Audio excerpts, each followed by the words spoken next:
Hi friends, welcome back to my another blog video and this is Asit. तो मु आज प्रस्तुति करची ब्रेड टोस्ट मैगी। तो मु ଏହା को केमिति करची आसंतु देखिबा।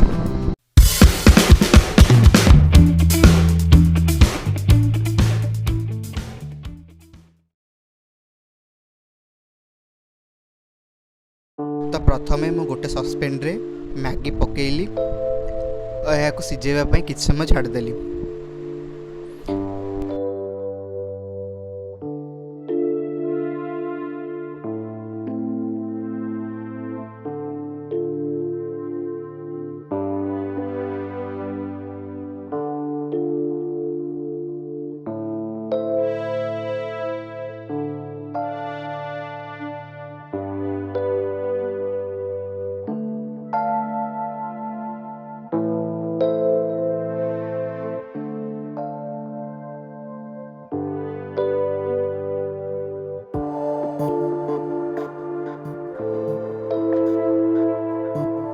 तो यह सीझी गला परे मु गोटे पिठा पातिया रे ताकू अलगा करूची।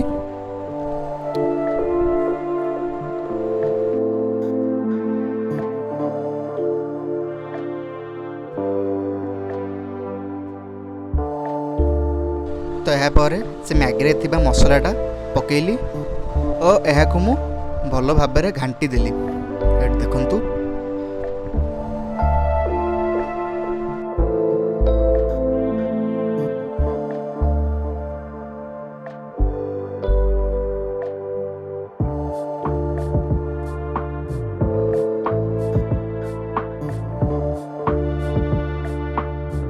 तो यह 2-3 मिनिट फुटी सारिबा परे मो मैगी प्रस्तुत।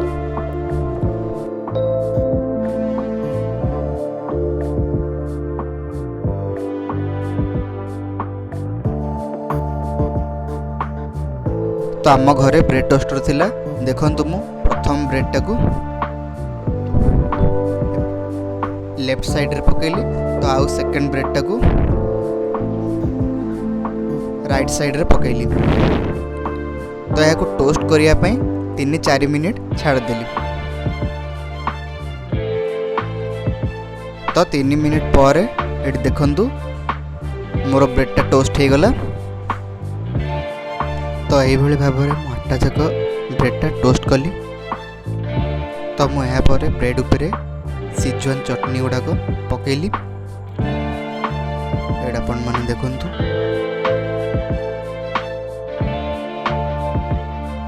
तो यही भाव में अन्य ब्रेड उपरे सिजवान चटनी पकेली।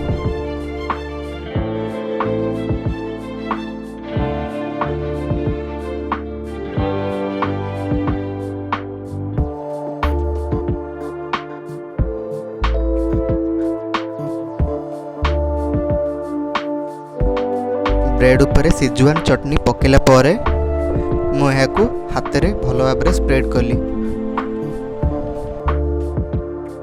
एट देखंतु केमिति मु हाथ रे स्प्रेड करूची।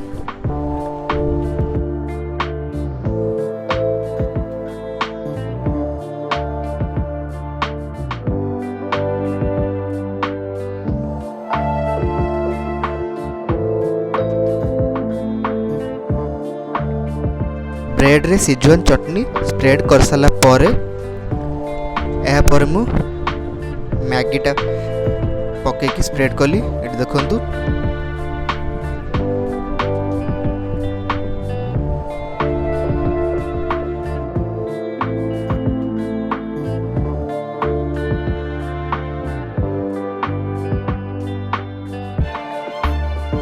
ब्रेड उपरे चटनी और मैगी स्प्रेड कर सारा परे आरो ब्रेड टाकू ता ऊपर रखी देली। एट देखंतु फर्स्ट, सेकंड, थर्ड और फोर्थ। तो फाइनली मोर ब्रेड टोस्ट मैगी प्रस्तुति हो गला। वीडियोटी केमिति लागिला like, comment, share and subscribe my YouTube channel. आ हाँ, जदि आपण माने मते इंस्टाग्राम और फेसबुक रे फॉलो करिबा पई चाहउछंती तो मु लिंक टा डिस्क्रिप्शन ने दे देछि। Thanks for watching.